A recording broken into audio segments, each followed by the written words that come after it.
Dlaczego?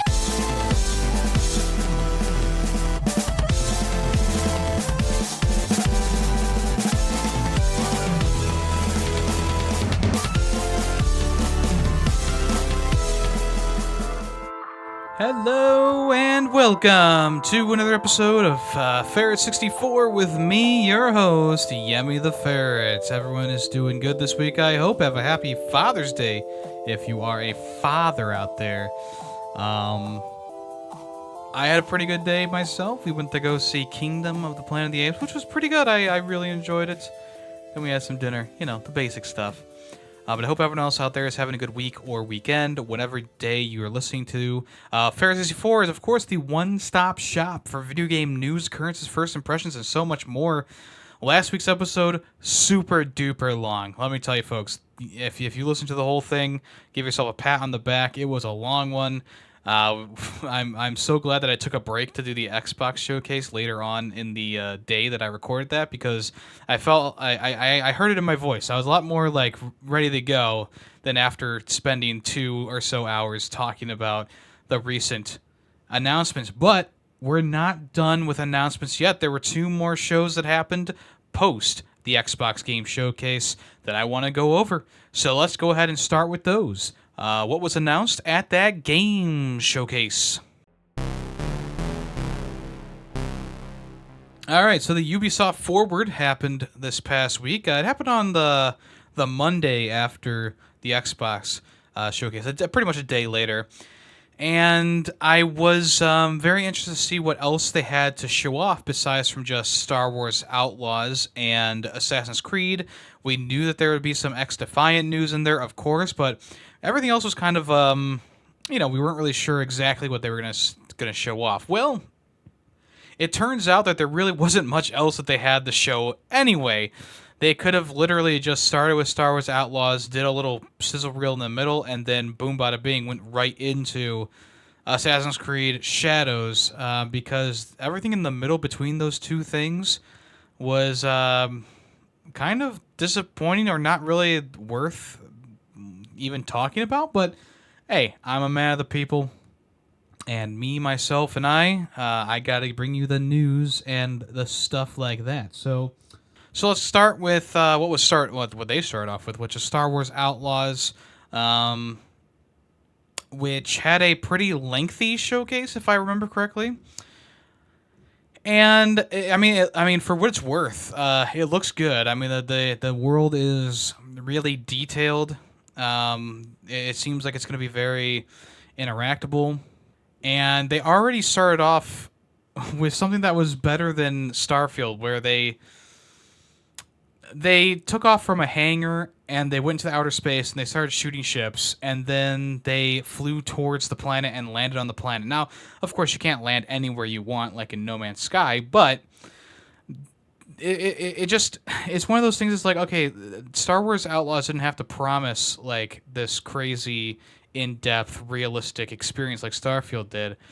Yet here we are with Star Wars Outlaws one-upping that game in its entirety, just going from space to a planet. It's just kind of funny. But they did a little dogfight in space. It looked fine. I don't know if the flying is going to be anything too super special. It's probably going to work kind of like the Star Wars Squadrons game, really, if I'm being honest here, which I wasn't like a super big fan of the flight mechanics in that game. I think it's going to be more arcade, though. I think it's going to be definitely more arcadey. After that, they land on Tatooine and they start bumbling around, doing things. And they take out like this bandit camp, and they kind of just showed off some of the stealth moves you have. Like you can have your little critter go and attach itself to a dude, and you can take him out. And they showed off some of the gunfighting too. It looks good. Like it's not going to blow your socks off like maybe what Jedi Survivor does with the lightsaber, but I think it's going to be a pretty good time, all things considered. Now, during the presentation, there was a lot of stuff that they left they just kind of left the stuff on the tables and stuff that you could interact with, and that was starting to annoy me. But I'm guessing this game's gonna have a ton of collectibles in it, which I don't know. It's a give or take kind of thing with these Ubisoft open world games. Now they did show off the Death Troopers are in here, and you will have notoriety on each planet. So that if they pull that off correctly, kind of like a GTA style thing, then I think that it'll be really cool. And yeah, I mean they also showed off what? They also showed off a little bit more of some of the things you can do in the game, like a few different weapons. Looks like there's some sort of MacGuffin you have to get, right? There's a few other characters that they showed off. I mean, all in all, like I said before, it looks good. I don't think that this is going to be a bust of a game. I know a lot of people are concerned about the price tag and et cetera, and yeah, I'm there with you. But I think this is definitely going to be worth. If you're a Star Wars fan, I think it'll be worth your time at least. Kind of like the Jedi Survivor games. They're not for everyone, right? They're a little bit soulsy. They're Star Wars, but a lot of people enjoy those games, and I think this might be kind of relatively the same thing in a way where, it's not going to ring a bell with everyone. But if you're a Star Wars fan or if you like third-person shooters, you may end up liking this one. Now there were some like rough edges here and there. Like there's a part where like you were sniping, just didn't look great, and there was a part where she was like, I don't know, burning through some metal, and that also wasn't like super crazy. I wasn't super crazy about that. But for the most part, everything's looking pretty good. I can't really complain too much. And yeah, that's still planned to come out on the 30th of August, I'm pretty sure. Yeah. Once again, by the way, folks, 3-day early access is a scam. Do not buy into that stuff. They do it just to earn a bit of extra money on people who are super fans or who want to review games and stuff. So don't buy into that stuff. After that, they talked about X Defiant and what's coming up. They got a new season of content coming, the first season, I guess, the first season of content. There'll be some extra guns in there. Also, there'll be an extra game mode of Capture the Flag, which that's pretty groundbreaking. Another flag-based objective mode in X Defiant. Wow. There's already 3 other ones. There's going to be some new arenas like the Clubhouse, Daytona, and Rockefeller. And, this is just one of those segments that you just kind of zone out on because it's like, I played it, I talked about it on the podcast, I wasn't big into it, it felt too much like Black Ops 4, which is a very old game at this point in terms of Call of Duties, so I'm not going to be continuing to play this one. Sorry.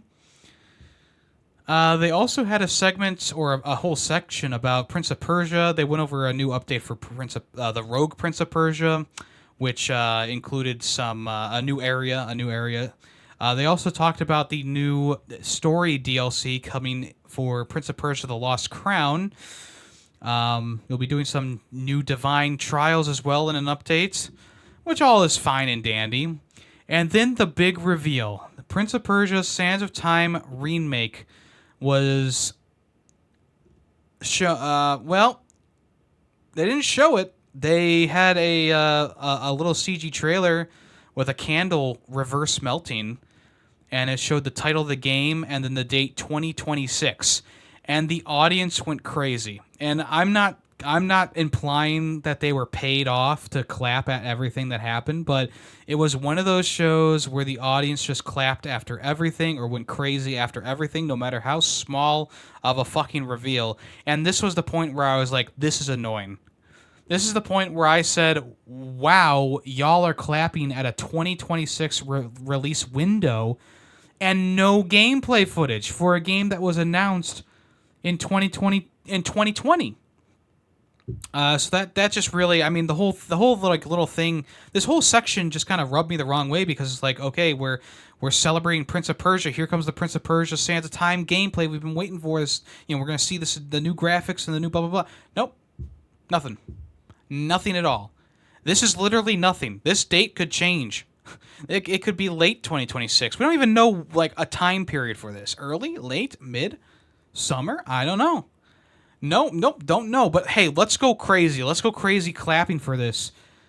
Yeah. And like I said, I'm not gonna say that they were paid in the audience or they were given cues or whatever. There was probably just they got the most hype fans out there. They grabbed the people who were the most hyped about Ubisoft projects, and they said, "Hey, we're inviting you here.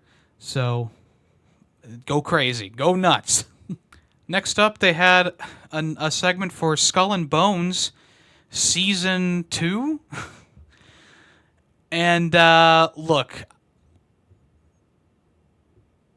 I'm not saying the put the flags at half-mast yet, but I think Skull and Bones is cooked at this point. I think it's been thoroughly cooked at this point. I don't see why we needed a whole, I don't know, 3-minute segment on this game and how and look, once again, I'm not going to say that he was lying, but there was a snippet of dialogue in there where a person speaking said, "Skull and Bones has never seen as many players as we have right now," or something of that like.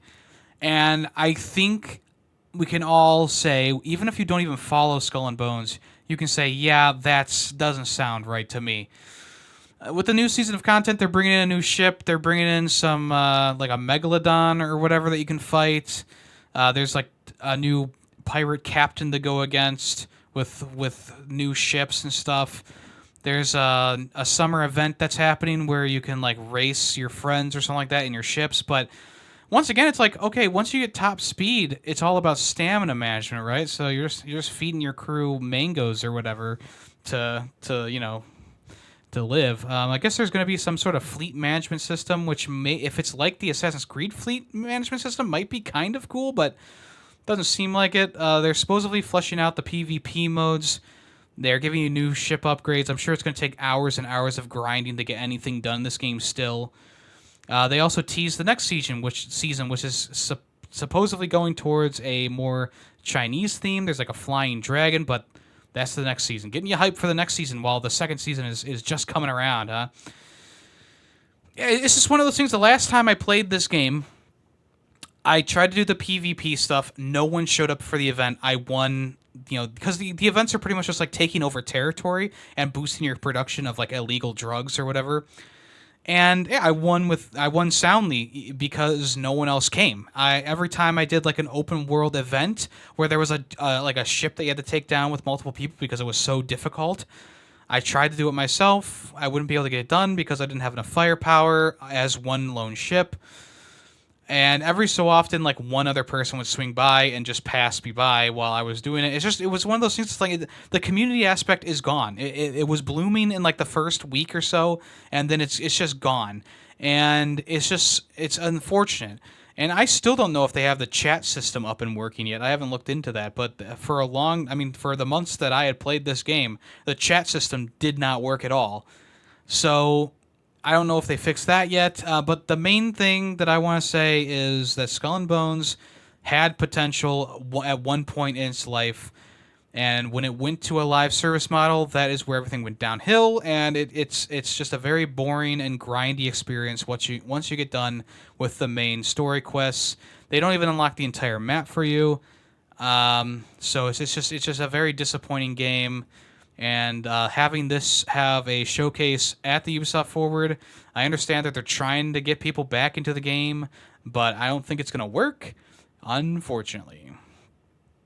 The Crew Motorfest is adding an entire new island for free, which is kind of cool in the new season of content.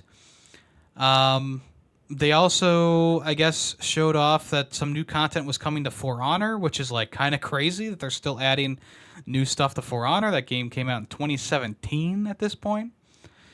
Avatar Frontiers of Pandora is getting its first DLC. I think it's the first DLC, right? The Skybreaker. And they started off this trailer with just showing the base game. And I was like, why are we seeing a trailer for this game? It came out in December. And then midway through, they were like, "Oh, now the new adventure is dawning." And it's like, okay, you could have cut out that first section that's just an advertisement for the game. You definitely could have done that. But they needed space. They needed a time filler, and here you go. There's your time filler, a minute long trailer for a game that's already released. And so I mean, I do give them a few props. They had a couple of like Twitch streamers in there that I knew, like Maximilian dude. But you know, I'm not gonna like go out and buy the game just because Maximilian was like woohoo when he first opened the game and was fighting something. Like I'm not gonna do that. But this new DLC is coming July 16th. It's available in the season pass if you have that. This will take players to the heart of the plains, an unexplored area in the upper plains. Familiar biomes here have bloomed into new variations, and there's new RDA enemy types for you to take down. After that, there was a huge sizzle reel with a couple of games in there, including the new Monopoly game. Monopoly on the PS4 and 5. It's getting a new version in September. They also showed off some other stuff for like, what's that game called where you use the different Riders Republic. They showed a little bit of stuff for that, but it was nothing like super crazy. And then at the very tail end of the highlight reel, they were showing this game with balls where you were like destroying each other with these like mechanical ball things. Reminded me of Deformers. And they gave it like 2 seconds. And I was like, that was the most interesting thing out of that sizzle reel. Why did we not talk about that? Why not take out the section where Avatar shows off the base game? Take that out and put in this ball game, because that actually looks interesting. It came out the same day that the Ubisoft Forward. It's early access, but it came out the same day as the Ubisoft Forward. Why are we not promoting this brand new game? Do you not have any faith in it because it's made by a smaller team? I don't get it. You're going to show off Monopoly longer than this ball game that just came out. Unbelievable. After that, there was a live-action trailer for Anno 117 Pax Romana, which is kind of like I guess you could call it a prequel to Anno 1800. But essentially, it's the same idea as Anno 1800. It's a strategy game where you build up instead of building up like an industrial revolution type city, you build up like the ancient Romans or Greeks or whoever the trailer is all about. So as the governor, you'll ensure the economic, social, and military security in all the provinces that you command. It's Roma. It's Rome. So yeah, I don't know if like a lot of people were really like super crazy about this, seeing as they didn't really show anything off about it. It was just it was a goofy, 1 minute live action trailer with a guy talking in various locations to nobody. So, yeah, I mean, once again, nothing to get too excited about. Like, I do appreciate a new game announcement, but, like, it was nothing that crazy.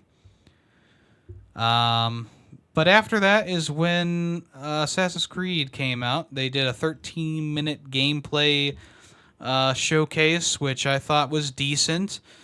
They showed a little bit of the samurai moveset before getting into the shinobi moveset. So essentially, as the samurai, you were walking around a city, and you're trying to solve some problems, and there's like a rogue samurai who you need to take down. So you take him down, and as I suspected, the samurai doesn't really do anything stealthily. He's more of like a charge in, beat everyone up kind of deal. And then they showed off his combat. It looks good. I mean, it doesn't look like anything that you. It kind of reminds me of For Honor when he's fighting, but it's obviously a little bit different. Then they show the shinobi girl coming in. They have a choice: either charge in with the samurai to this castle, or to go in stealthily. So they choose to go in stealthily to show off the assassin part of the whole thing. So, and that stuff looked pretty good too. I'm not gonna complain too much about this. It looked pretty good. It looked decent enough. I mean, it's nothing. I mean, I didn't feel like there was anything super crazy here that was going to knock your socks off. They didn't really show anything that you hadn't seen in like a other Assassin's Creed game or even Ghost of Tsushima, but it did have some of that Assassin's Creed flair to it at least, which is nice.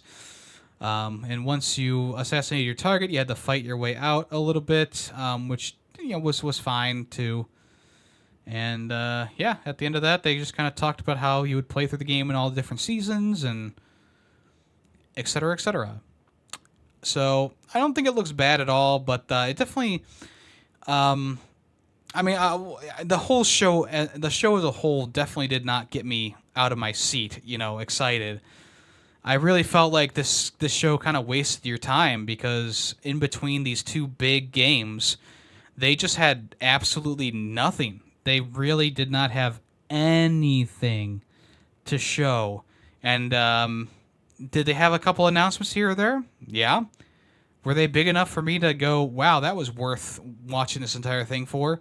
No. Most of it was just updates and new seasons to games that were already existing, and everything else was just like, okay, well, here's a PNG of the Sands of Time remake, and here's a new Monopoly game. You know, it's a weird tasting sandwich because Star Wars Outlaws was a good start, and then Assassin's Creed Shadows was a good end, but everything else in between was just everything you don't want on a sandwich. And of course, that's all personal preference for y'all. But for me personally, it's like, okay, we started out with a nice piece of bread at the top, and then it was like lettuce, tomato, broccoli, fucking sawdust, and then Assassin's Creed Shadows. Awesome. Yeah, I mean, if I was to grade this one, I didn't really grade any other Summer Games Fest ones, but I really feel like this was a D tier at best, even though it had two really good things happen in it. The rest of it was just not worth watching. A D plus maybe at the most. All right, and the other showcase was the Yacht Club Games Presents. And Yacht Club Games, if you don't know, they're most known for Shovel Knight. That's the main IP that they have. Yeah, they have some other stuff here and there, but it's mostly just been Shovel Knight for their tenure as a development studio. And they've done a lot with the brand, including really making just doing so much to that original game. It's not it's hardly looks like the original game at all nowadays, especially with all the DLC. So a new version of Shovel Knight a new free update for Shovel Knight called Shovel of Hope was announced here. This is a whole new free adventure for Shovel Knight, adding some new elements like ice and clockworks and new enemies to fight as well. I believe you can use the guest characters to play through this area as well. Shovel Knight Dig has a new free DLC coming as well, called Wicked Wishes. If you don't know what Shovel Knight Dig is, it's a pretty fun game where you essentially just go down the entire time, and it's a roguelite, so you're trying to build upon your moveset and stuff, and get as many gems as you can to upgrade your character. It was pretty fun when I played it, but I didn't feel like playing it for too long. It didn't have the same pool as the original Shovel Knight for me personally. But the Wicked Wishes, not Wicked Witches. I mean, the DLC looks fine. I don't really have anything to say about that. Shovel Knight Pocket Dungeon has a new free DLC coming as well. If you don't know what this game is, it's pretty much a Match 4 game where you play as Shovel Knight in the Match 4 arena, beating up the various groups of enemies. The free DLC will add mod support for PC, some new playable characters, some new stages, some challenges, and more. Mina the Hollower is actually a new thing that they... Well, I guess it's an update for a game that they've been working on. It's another pixel art adventure where you play as this little mouse. I think that it's kind of like a Game Boy, kind of like a Game Boy Advance type vibe to a top-down Game Boy Advance type game. And there was a Kickstarter for this. It got fully funded, I'm pretty sure. So the update was just talking about how they were pretty close to finishing up the game. It should be available soon. They're nearing completion in the initial completion of initial. Oh my God! They're nearing the completion of the initial pass on level content, which tells me that they're pretty much done with the game. You can expect a bigger gameplay reveal in the future. They also talked about how there's new merchandise on the website and stuff like that. Like, who really cares? But the big thing was that there's a brand new mainline Shovel Knight game in the works right now. They're claiming that it's a bold, new adventure that's not going to be a side scroller, etc., etc. Now he has taken a few bold moves, like with Shovel Knight Dig and Shovel Knight Pocket Dungeon, but people are suspecting that this is going to be a third, a 3D kind of game, 3D platformer, something like that, 3D action game, where you play as Shovel Knight instead of being on a 2D plane, you're in the 3D world, which it does seem like, yeah, they're probably going to be doing that. So they didn't reveal anything else about it except for that, but yeah, I mean, not too bad, not too shabby at all. And like I said, if you like Shovel Knight, this is going to be a great showcase for you. If you have if you don't care about Shovel Knight, then just pass on this one. All right, let's move on to what I've been playing this past week. I should say what I've been playing this past 2 weeks because we did not talk about the games that I played last week. The episode was too long, and I decided to just do it here. So I guess to start off, the most popular game that I played this past week or 2 weeks was Nightmare Kart. This used to be called Bloodborne Kart. It was going to come out for like $5 on Steam and itch.io, right? And then Sony got in the way and said, no. And they had the developer for the game change out or swap out the Bloodborne elements that were too close to the original source. I guess all the names and character images. So Lilith Walker had to change all that stuff and rebranded it as Nightmare Kart. And I mean, look, if you've played Bloodborne, you'll understand. You'll know what's different about the whole experience, that the Bloodborne stuff being taken out. But really, it does feel like a Bloodborne game. It does. The look, the feel, the character designs. They're all close enough. And I think this is it's a really fun kart racer. It's free on Steam and I think itch.io. So if you want to play it, just do it. I mean, it's free to play. I mean, what's worth waiting? It's just free as a free game. It takes maybe a couple hours to finish the campaign mode, and you can do any number of racing that you want to do.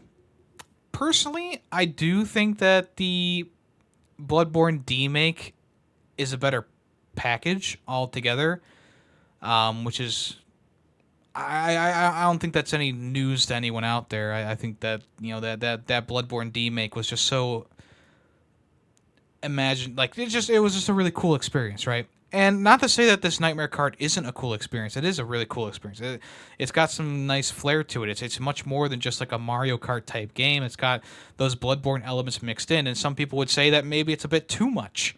Maybe there's a bit too much going on with this game. And I was nodding my head along for about maybe the first couple of races that I did because I wasn't fully grasping the game. But once you get it all down, it's not really that big of a deal. There's multiple karts to choose from, multiple characters. Each kart has its own stats to it, much like design a kart in Mario Kart or something like that. It's got that PS1 aesthetic to it, so that's always really cool, very charming. I think the PS1 aesthetic is kind of in right now for indie games. We've seen a couple of them with the PS1 aesthetic, and I think Lilith Walker does a really great job working in the confines of this PS1 art style. I think it's even the Bloodborne demake looked excellent in the style, and so obviously it's a kart racer, so you kind of you press gas to go. You can drift around corners. It kind of controls a little bit like Crash Team Racing here and there. You can actually stop your car and boost by mashing the A button or whatever when you're pressing the B button to stop your car. So that's pretty cool idea there. And there's some tracks that are designed around that. And so you pick up these item boxes that give you multiple things that are kind of Bloodborne adjacent. So instead of using your you have these boosts. You have boosts that are kind of like the blood bullets from the game from Bloodborne. You refill that by doing tricks like jumping off of ramps and boost and drifting. And then there's also your blood meter, which or the amount of blood echoes you have, and the more blood echoes you have, the faster your cart goes. So there's these little guys, enemies on the field, and if you take them down by either drifting into them and crushing them at high speeds, or hitting them with an item like the hunter's pistol, or you can sometimes even have like a sword. Boom, bada bing! There you get some echoes. You start going a little bit faster, and that's the main gist of it, really. Like, there's really not much else to worry about in the game, other than your basic kart racing kind of stuff. So, if you're stuck trying, you're like, oh, I chose the best cart, and I got the good start, and these racers just they pass me up by the time that's the third lap. Well, maybe try killing some stuff on the track. That actually might help you out a lot. The only thing that I really was not vibing with and I say that in the nicest way that I possibly can. I think the soundtrack just doesn't really fit the game, and I think the soundtrack is good on its own. And there's some tracks that I do like, but I feel like the high energy, like Mario Kart-esque soundtrack doesn't really work entirely with this game. The setting and aesthetics are just so dark. I don't know. I just felt like the soundtrack was maybe a bit too bright and poppy at times. Like when a boss fight is happening, that's when the soundtrack goes a bit darker. But usually during like a regular race, it's a pretty high energy kind of Mario Kart feeling type song. And that was really the only thing that I was like super not into was the soundtrack. Everything else was pretty good. I think the campaign mode is pretty decent as well. It pretty much goes through the entire story of Bloodborne. Obviously, it has to cut some corners here and there, so you're not fighting every single boss or going to every single catacomb or every single whatever. But there is a good amount of the game that explores the major locations of Bloodborne. So like you start off in the Hunter's Dream, and there's a racetrack in the Hunter's Dream, and Garnham is there, and the doll is there, and there's a few other things as well. And eventually you make your way all the way to the Nightmare of Mensis, and you race against a guy who's definitely not he's definitely not a character from Bloodborne, right? But it's got like the same puzzle mechanic to the boss fight, where you're going, you chase him to a room, and you fight him in the room, and then you chase him to another room, and then you have to head him off in a different direction to get him to go into another room and lock him in there, right? So there's a lot of stuff that is reminiscent of Bloodborne. But it is also still its own thing. It's a kart racer at its core. But I think the campaign is pretty decent. I enjoyed my time with it. The one thing I didn't enjoy about the campaign was, I don't know if this was a glitch or something, that maybe it was something I was doing, but even if I got first place or if I won a mission or a map, it would sometimes have me replay the same map again, and I wasn't sure why that was happening. It's not like I was quitting the game. It's not like that I was losing. But sometimes it would just have me redo the map, and I don't know why. It was kind of weird. But that's all stuff that can be solved in the future. But in general, Nightmare Kart was a fun time. I enjoyed it. I enjoyed it a lot. Like I said, it's free to play, so just add it to your Steam account at least. In the future, you'll probably play it, huh? I gave it a 4 out of 5. I had a fun time with it. Another game that I played this past weeks was Star Wars Hunters, the new free-to-play arena shooter, hero shooter, whatever you want to call it. And I will say that I had more fun with it than a couple other hero shooters that I've been playing. I played both versions, the Switch version and the mobile version, and they both have their pros and cons. The Switch version doesn't look as good or run as good. Well, I guess it runs about the same. But the Switch version doesn't look as good. It plays fine. And it's much easier to do things in the Switch version, that's for sure. But there's always like that little frame stutter or a dip in quality with like the animations and stuff like that. And I felt that on the mobile version as well. But the mobile version, the graphics do look sharper. They look a lot cleaner. They don't look as muddy. But the game doesn't play as well on mobile. And I'm sure if you've ever played something on mobile, you know what I'm talking about. But essentially, this game, obviously with it all being touch controls and stuff, it's not going to be the most super sensitive thing. And you can't shoot your weapons yourself. The game automatically shoots your weapons. So if you're playing as a character who's like the Wookiee who does melee attacks, you got to be right up on character sometimes in order to get the kill.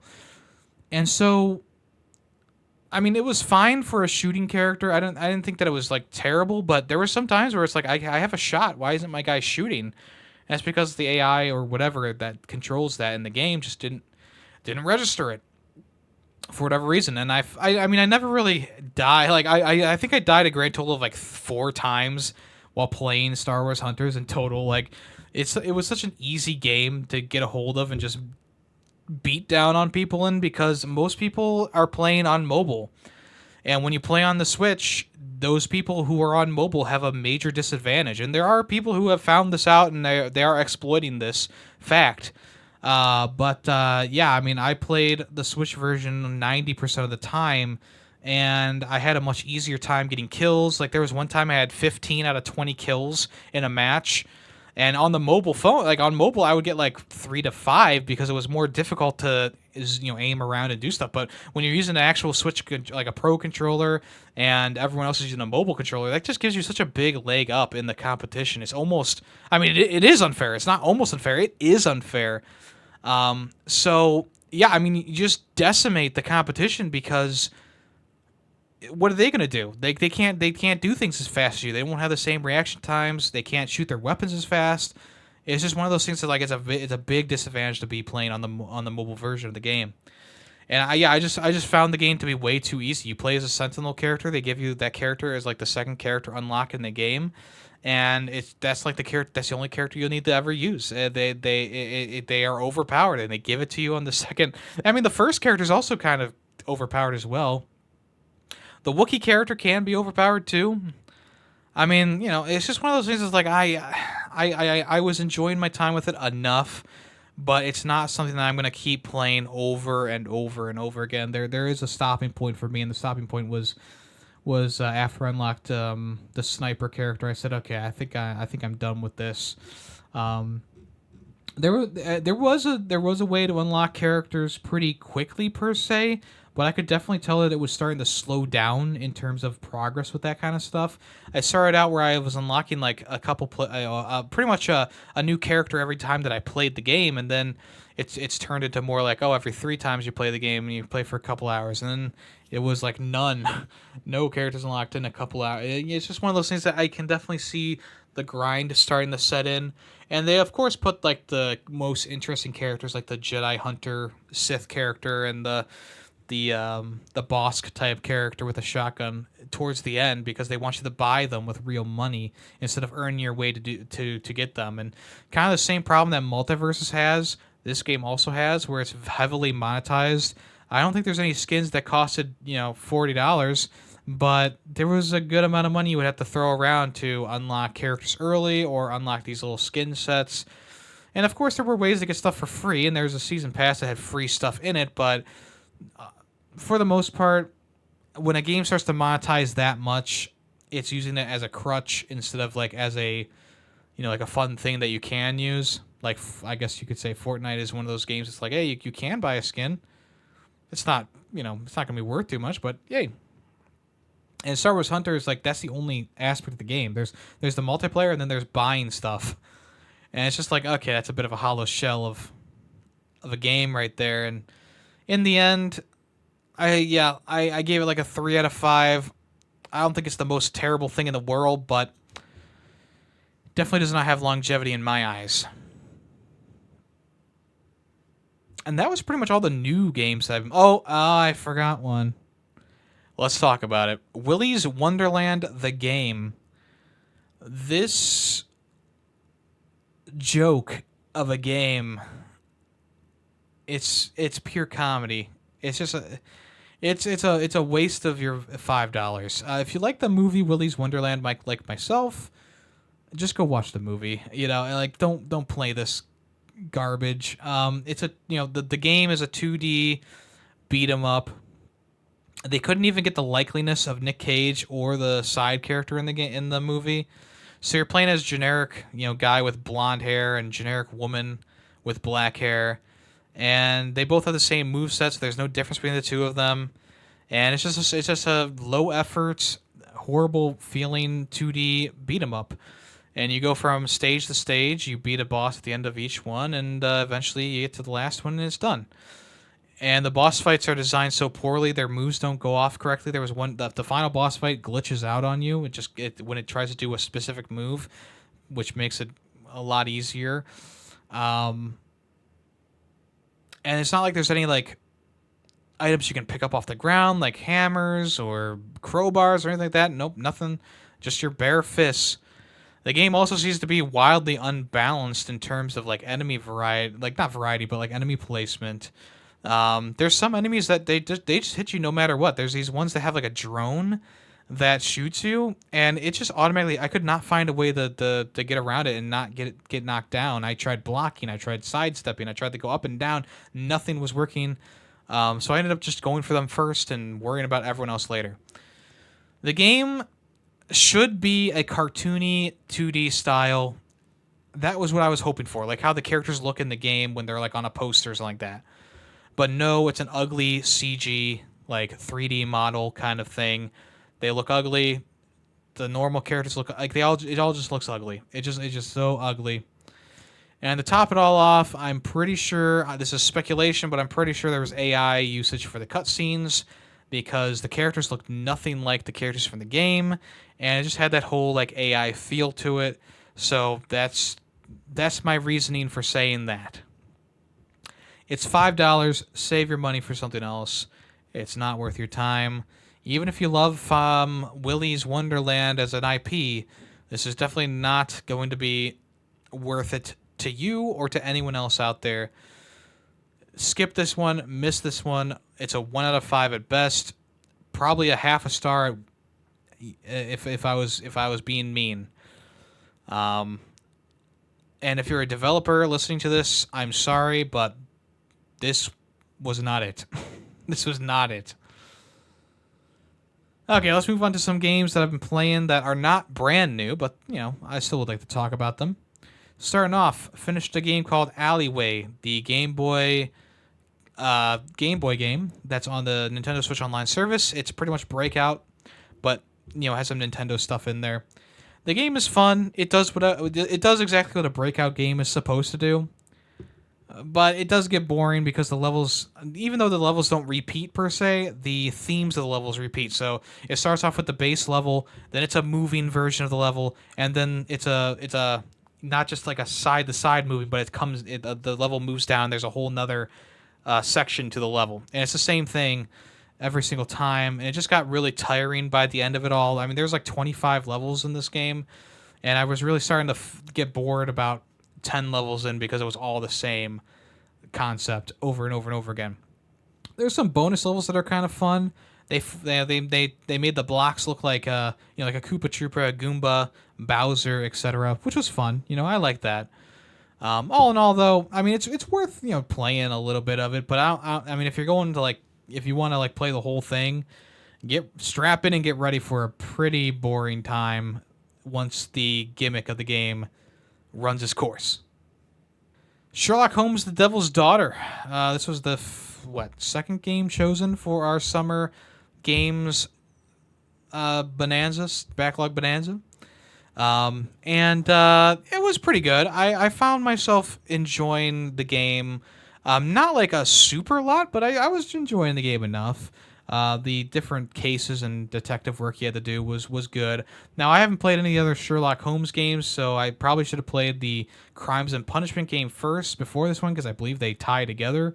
But this is the one that I played, and I thought it was good. I had a fun time with it. There was times where I was laughing out loud, but there were some times where I was a bit, annoyed. There was this entire section where you were going through an Aztec temple that I felt like just was really unneeded.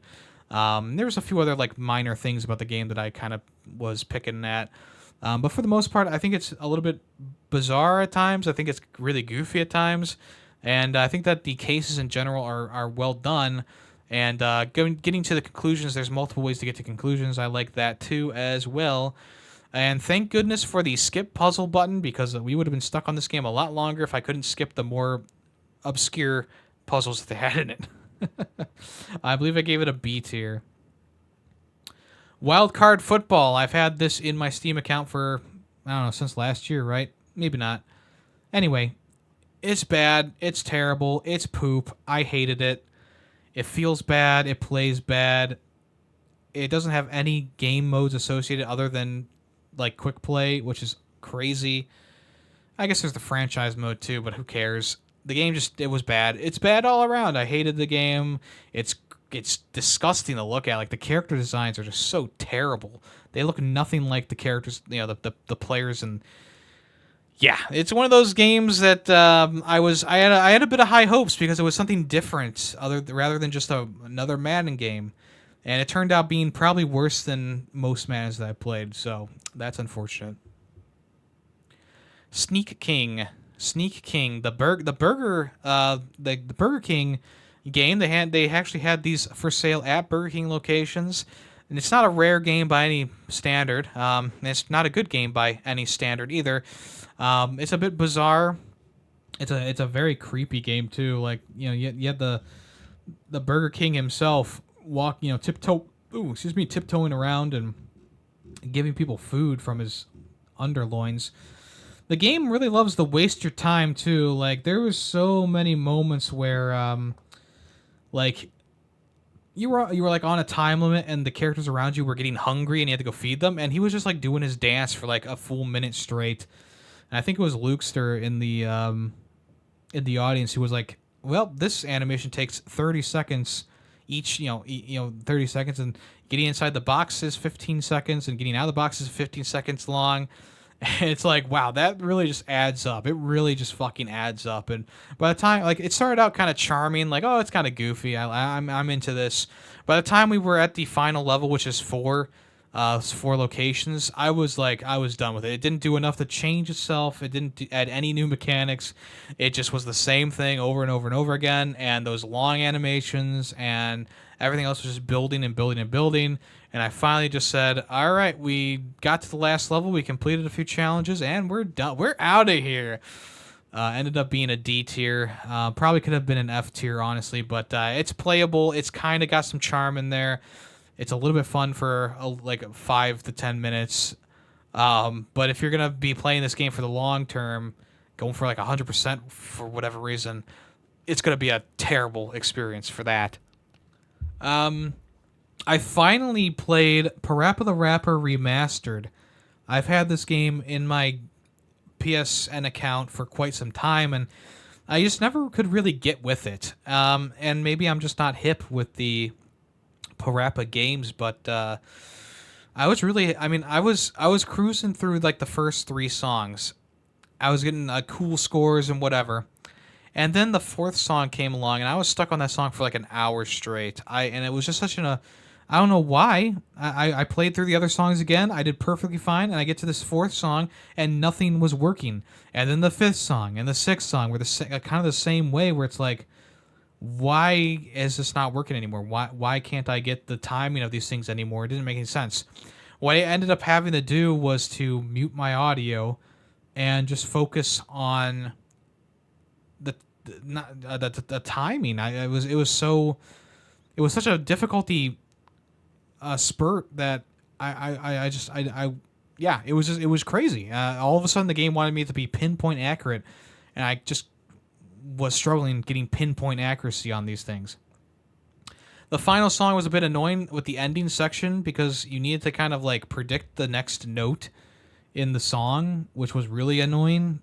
So after like my 4th try, I finally got it done, but that was also getting pretty frustrating because the song was pretty long, and then just the fail at the end because you can't tell what's coming up next.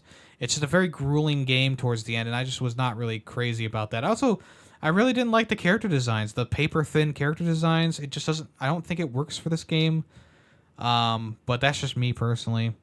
So in the end, I'm glad that I finally beat the game and got through the game, but this definitely was not fun for me, and I don't think I'll be trying the second game. Another game that we played was Choo Chill on stream. This is a point-and-click game where you guide around this little guy called Choo Chill around these little puzzle environments. There was nothing too difficult about the game. I think the art style is fun. I think the music is nice too. But it's just it's a bit boring to play. I would say there's some point and click games that are genuinely interesting to play and do a lot more than this game, but the puzzles just didn't really feel as fleshed out as they should have been, and the game just got a little bit boring midway through. There's some fun moments for sure, but I didn't find myself like laughing or giggling or anything. I was just kind of like, okay, yeah, it's fine. I think I gave it a C tier. Or did I give it a D tier? I don't remember actually at this point. No, I guess I gave it a C tier. The PS2 games came to PS5, a couple of them, and one of those games was Star Wars: The Clone Wars, and I decided to pick this up and play it. And I'm very surprised to say that it ran pretty well for $5. It's definitely a good pickup. I really enjoyed this game. I have a lot of nostalgia for it, but I also really enjoy it. It's not super long or engaging, but it's pretty fun. I especially like flying around in the Republic drop ship. I think those levels are the most fun in general. But you're mostly going to be in the little tank thing. And I've talked about this game before when we played it. We played it on stream a while back. There's some, it's a little rough around the edges here and there, but I think that in general it's a fun little time. And if you're a trophy hunter, it's also got a really straightforward platinum trophy. Not much to really talk about there. But I enjoyed the game. If you have the means, it's only, like I said, it's only $5. It's way less money than the Tomb Raider game. For whatever reason, they made Tomb Raider $20, but they made Sly in this game $5, I think, or maybe Sly's $10. I'm not sure, but still, this one's worth it though. Like there's some frame rate issues when the cutscenes happen, but for the most part, it looks good. It plays well. What more can you ask for? And then finally, for this past week, I was playing The Blob 2 pretty much all week, and it started off kind of fun, kind of like Sneak King. But I fell out of love with it. It was pretty much after the second mission where I realized that the entire game was going to be the same thing, touching different objects and painting them different colors, and painting some objects specific colors. And all the enemies you take them out pretty much the same way, either jumping on top of them or ramming into them. It just did not do enough to mix the formula around. The most fun I had was there's like these 3 towers you had to go up in the TV level, which I thought was kind of enjoyable, but for the most part I was kind of bored while playing it, and it wasn't really vibing with me, and I started skipping cutscenes, and I started not doing bonus or side objectives, and by the end of it, it was something that I really just was hoping to be finished with or be done with, and I left it with a D tier. All right, let's go ahead and move on to what's in the news. All right, as I was talking about earlier, a bunch of PS2, 3 PS2 games came over to the services. But along with that, a couple of games that did not have trophy support, like Toy Story 2, 3, Alone in the Dark, and Abe's Odd Exodus, now have trophy support. Which is pretty cool. I'm guessing that they're going to try and add trophy support to all the different titles in the catalog.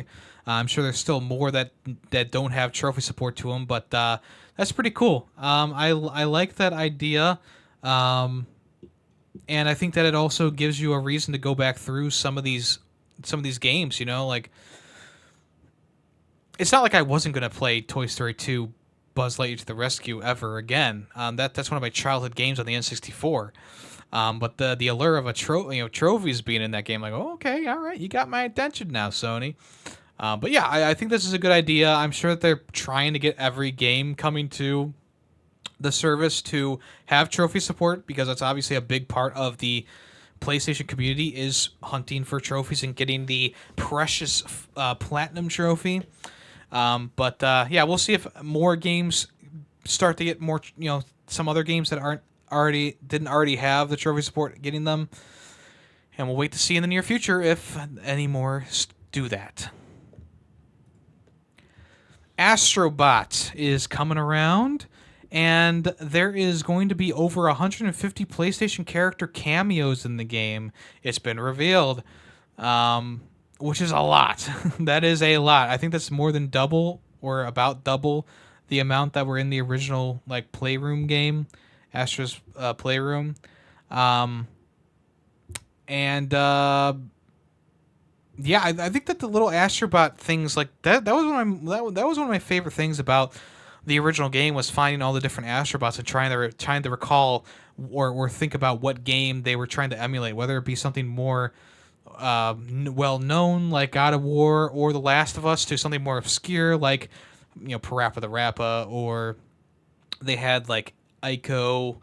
Um, they had PlayStation Home references in there as well. So I'm sure that there's going to be even more deep cuts on the way. I'm sure I don't know if they're going to reuse some stuff from the Playroom. We already saw that there was an updated version of Kratos in the game for God of War Ragnarok. There's a Bloodborne character in there. And I think Parappa the Rappa as well as a DLC. But this time you'll be able to actually dress up your character as the different characters too. So that's kind of cool. I like that idea as well. Yeah, I guess we'll have to wait and see what characters are going to be in the game. I mean, 150, that's a lot. I'm sure there's already people compiling lists of possible, characters that could appear in the Astrobot game.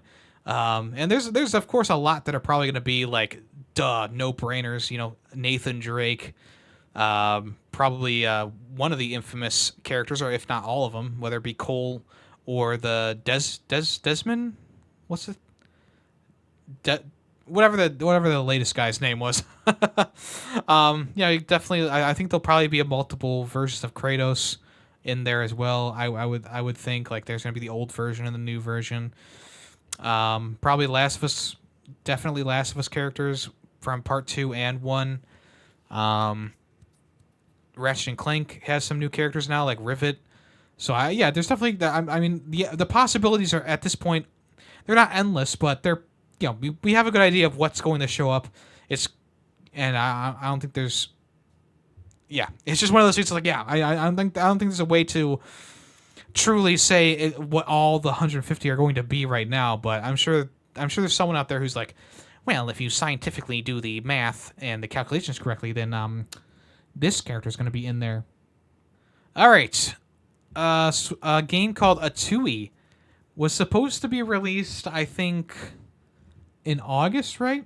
No, it was supposed to be released in this month. It was supposed to be releasing this month, but now it's been delayed until the 23rd of August. Now, I do remember talking about this game a while ago when it had another delay to this date, I guess you could say. But now Atui, which is I think like a 3D platformer. It's an enhanced port of a game that was crowdfunded in 2018. It was formerly known as Chicken Wiggle Workshop, but now it's Atui. So in a update post, they said, despite our best efforts to complete the final polish phase of Hatch Tales sooner, more time is needed to ensure that the game delivers the exceptional experience we strive for. The last thing we want to do is further delay the game, but we cannot release the game before it is ready. Our dedication to producing a high-quality player experience requires many layers of iteration, polish, and bug squatching. The revised release date for... Okay, I guess they're calling it Hatch Tales. Where'd the Tui come from? Maybe a Tui is the name of the character and Hatch Tales is the name of the game. Okay, I got that mixed up. But anyway, the new date is August 23rd, 2024. So you don't have to wait too much longer if you've been excited for this, but just got to wait a little bit longer. And I guess it's more of a 2D platformer now that I'm looking at some screenshots here. I'm not too well versed in this Hatch game, but as you may have already guessed. Yeah, if you were expecting that game, I got to wait a little bit longer for that. And finally, for the news today, Marvel Spider-Man 2 got a new update that added 8 new suits to the game. The Metro suit for Miles Morales, it looks pretty cool. I don't mind the look of this one. The Ginga suit, I think that's how you say it, for Miles as well. This one's kind of a weird-looking one. The Fluoro suit for Peter Parker, I do like the look of this one. And the Motor Chick suit for Peter Parker is also a really cool one as well. They also brought back a few costumes or suits from the last game. The Last Stand suit for Peter and the Into the Spider-Verse version of Peter Parker, along with the animated suit and the Uptown Pride suit for Miles Morales, which are nice-looking suits, and they're probably going to look even better in this game. The ability to swap out your parry and traversal abilities from the symbiote to spider arms and vice versa, which I think was already planned for this update, but now they're official, or maybe it was planned for a different update, but they had to delay it. I don't remember exactly, but you will be able to do that in the next update for the game, which is nice. Okay, let's move on to what's coming soon.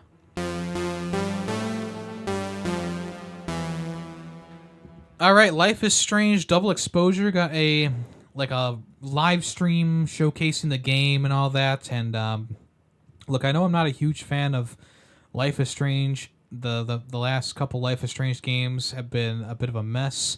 I liked True Colors. I thought that it was pretty good. But like Life is Strange 2, Life is Strange Before the Storm, not great. And the original game is decent enough. As I said last time when I was talking about when this game was revealed, like it's not like I know I call it, Life is cringe or whatever, but like I said before, like with True Colors and probably into this game, I think that the writing style for Life is Strange has matured a lot more, and hopefully the gameplay mechanics have gotten it better since then. Because this game is looking pretty good. Max as a character was one of my favorites. Well, probably my only favorite. Of course, with Chloe as well. They were two peas in a pod, but Max's character was really fun. She could rewind time and do whatever, and it led to some really crazy places. And they described that in this game, she suppressed her rewind abilities, but now she finds herself where she's in a situation where a friend was murdered. So, but it's like in two different parallel universes. So you need to cross over between the two timelines. She can still, I think she can reverse time still or whatever. But yeah, pretty interesting concept. I think it's going to be a pretty good game. They're not. I mean, the characters are all grown up now that are in the game. I think the only Max is the one that is returning from the first game. I don't think any of the other characters are ones that we've seen before. I wouldn't be surprised if a character from the first game comes back. I wouldn't be surprised at all. But it seems like when the writers write for older characters, they do a better job.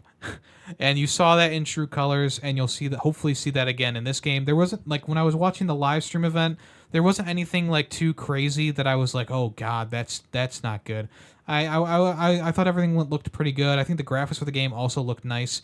They have a better style or a better look than I think even True Colors had. So we shall see how the game turns out. I think this will be a pickup for me at least. I do like what I'm seeing so far.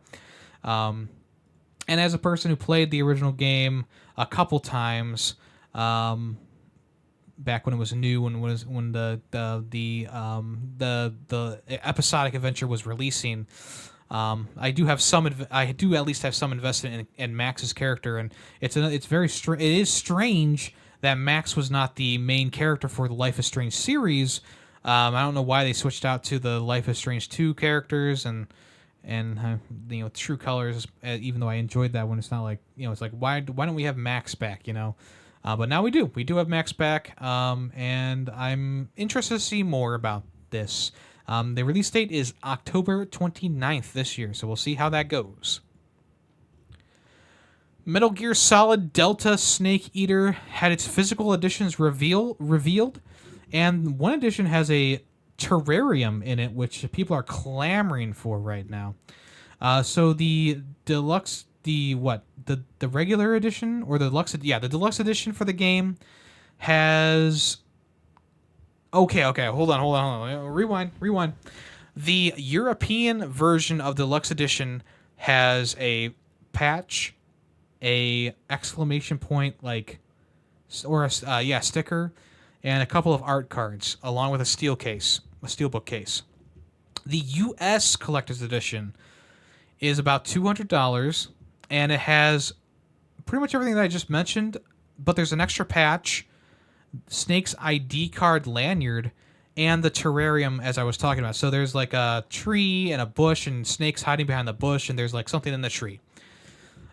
This collector's edition, I think, is going to be a highly sought after one, especially for people in like Europe and stuff like that, where they don't get this version of the collector's edition. They're definitely going to be clamoring to try and grab one, because the collector's edition for the European areas not great.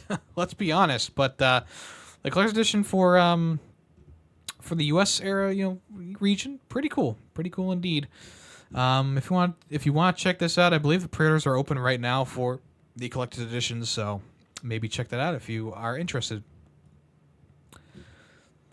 All right, the new DLC for Elden Ring is right around the corner on June 21st, which is next Friday from when I'm recording this. And they just put out a new patch for the game, the base game, Elden Ring. So this is going to actually, I guess, lean into some of the new stuff that they're doing in the DLC, maybe, or helping with new stuff that's going to be coming to the DLC. So these new features are a exclamation point next to newly obtained items in your inventory, which is going to help out a lot for those DLC items. I'm surprised they didn't do this before, because it is a big part of the game where it's like, I got a sword and I need to shuffle through 1,000 items that I have, because I'm one of those people who don't really sell anything, because you never know what you're going to need in the future. I know there's some people out there who are like, oh, I don't need 2 of these. I don't need 3 of these. I'm not one of those people. I keep everything, no matter what. So it will be nice to see an exclamation point above things that are new, especially because the DLC is adding a lot of new weapons and stuff like that. There's going to be a new tab called Recent Items as well to see the new stuff that you've gotten. New summoning pool features. You'll be able to activate. Active summoning pools will now be carried over the New Game Plus. Individual summoning pools can now be enabled and disabled in a newly added map functions menu. And only active summoning pools will be selected when using a small golden effigy. New hairstyles. There'll be 5 new hairstyles of the game, which can be selected during character creation, using the Clouded Mirror stand, or using Renala's Rebirth feature. So there you go. Some good stuff added there. Some stuff to help out with the DLC when that does finally drop. Yeah, if you have not yet... And if you don't know yet, you do need to get to the point where you fight Moog. There are 2 different ways you can get there. One is by doing White Mask Vara's side quest, or you can find the portal to Moog's domain in the concentrated snowfields. So if you want to get up to snuff, they also said that you need to be at least level 150 to not have a problem with the game. I'm pretty sure that's like the New Game Plus level requirement. I think if you're playing the game on like the standard difficulty, the first playthrough difficulty, it's not going to be too bad. Yeah, there you go. Check that out and have fun. All right, Lollipop Chainsaw Repop got its first official trailer. This is the remake of the cult classic game featuring a chainsaw-wielding cheerleader and the disembodied head of her boyfriend on her hip. If you don't recall, or if you don't know, the original people who made Lollipop Chainsaw do not have anything to do with the remake, which does kind of put a weird spin on this, because I thought that they had something to do with it, but no, they don't. This is being made by a third party, not associated with those original developers, and it's probably because they left the company. But yeah, it's kind of weird. But if you don't know, this is a very wild and crazy zombie slaying game. Came out during the height of the zombie craze. It's got a lot of personality and sex appeal to it, of course. It was a very fun game, very wild, very crazy, much like any other Suda game out there. This will be available September 25th. And yeah, I mean, it's looking pretty good. I mean, does it look so much better that, it's going to be like a day one purchase for me? Probably not. I mean, I played through the game when I was in high school. I had fun with it, but I don't know. It's not one of those games that's like, I need to replay this one. Like, it's a fun playthrough. I mean, do I really need to play it multiple times? I don't know. But it's still a fun playthrough. So if you're interested, definitely check this out. Yeah, check it out. Check out the trailer if you want to see. Visions of Mana, a new RPG in the Visions series, I guess. I don't know. Don't ask me. They got a release window of summer 2024. That was announced in December last year, and now they have confirmed a date, August 29th. So it will be hitting the summer window after all. The new gameplay footage in the trailer shows off how the RPG is going to look and how it's going to, how combat's going to look or feel, I guess. It's got a very, I guess, kind of like a Dragon Age style to the character designs, and also a Dragon Age combat style to the characters. If you want to check that out, the trailer is available on YouTube if you want to see that. It looks, if you're a fan of these kind of games, it's probably going to be one that you're going to want to pick up. But yeah, Visions of Mana coming August 29th. Here are 14 games coming to PlayStation Plus Extra and Premium tiers for June. These will be available. I'm pretty sure they're going to be available either soon. Yeah, the 18th. So they're going to be available on the 18th. So on Tuesday. For the PlayStation Plus Extra games, you're going to be getting Monster Hunter Rise, Football Manager 24, Crusader Kings 3, Monster Energy Supercross, the official video game 6, After Us, Anno 1800, Police Simulator Patrol Officers, Far Cry 4, Lego The Hobbit, and Lego The Incredibles.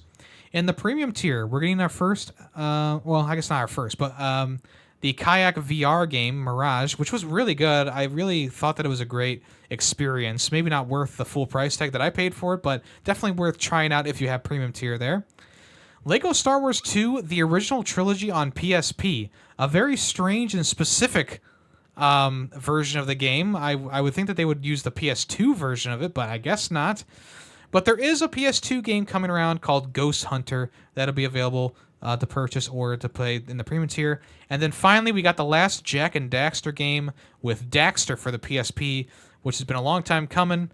I've been thinking about playing this. I've been wanting to play this game for quite some time, and now you can finally play it on the PlayStation Plus Premium or buy it in the store. I may actually still play it on PSP, though. I do like playing on original hardware, as you know.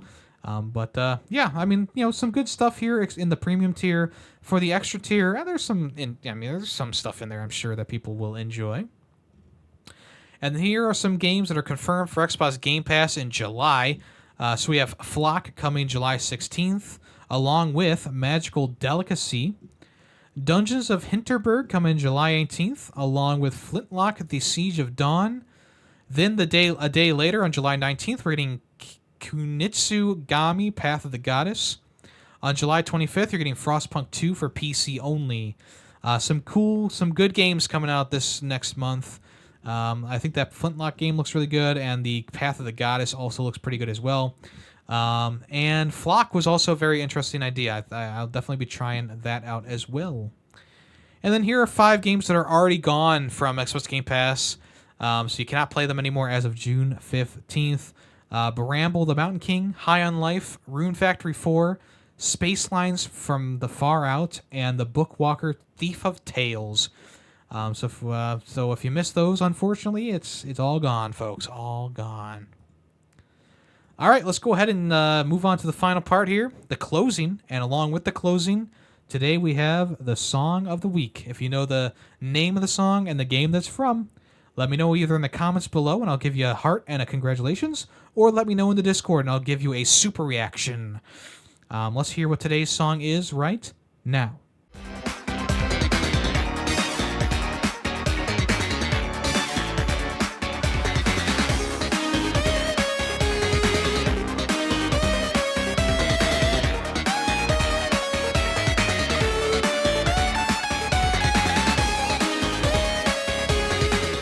All right, once again, if you know the name of the song and the game that it came from, let me know in the places that I said. All right, folks, thank you so much for listening to this episode. I wanted to make it a little bit shorter because the last one was so long, but I appreciate you for listening. If you want to check out anything else I do, it's at Yemmy the Ferret, whether it be Twitch, Twitter, YouTube, etc.